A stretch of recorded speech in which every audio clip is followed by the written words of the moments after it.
Bob Woodward is here at the other end of the studio listening very intently to that. He is, of course, half of the investigative journalistic team that uncovered Watergate. You had a link, obviously, with confidential information. It was a sort of leak that you called Deep Throat. Yes, that's right. I can't ask you who he was, because I know you won't say, will you? I will not say. Because he doesn't, even now, 10 years after Nixon's resignation, doesn't want to be known as somebody who betrayed the trust of the government he was working for. So is he still working for the government? I'm not going to answer that either, because that will eliminate some people. You actually had a very strange way of signalling his attention, because in the end he didn't even want to contact you by phone, obviously in case of phone tapping, as we were talking about earlier. It was something to do with a red flag and a flower pot. And you used to put it outside your flat.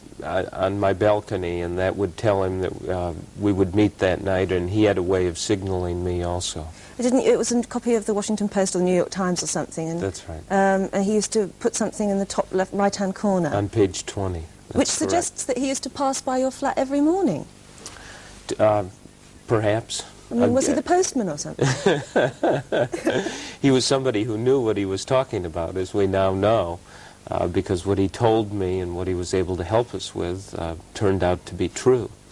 What I always find interesting in all of these things, and listening to the debate about the Belgrano affair here and in Watergate, and it seems we have a scandal, a season in Washington, is that often the crime or the questions, the issue that is being debated is not that bad. It's the cover-up. It's the effort by the government to say, no, we don't want you to have the specific facts.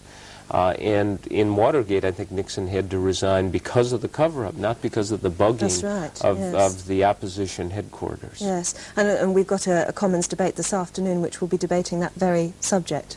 Sort of possible cover-up, potential cover-up, that sort of thing. There's always an effort to keep it from coming out, and my latest book, Wired, about drugs in Hollywood and really a billion-dollar industry.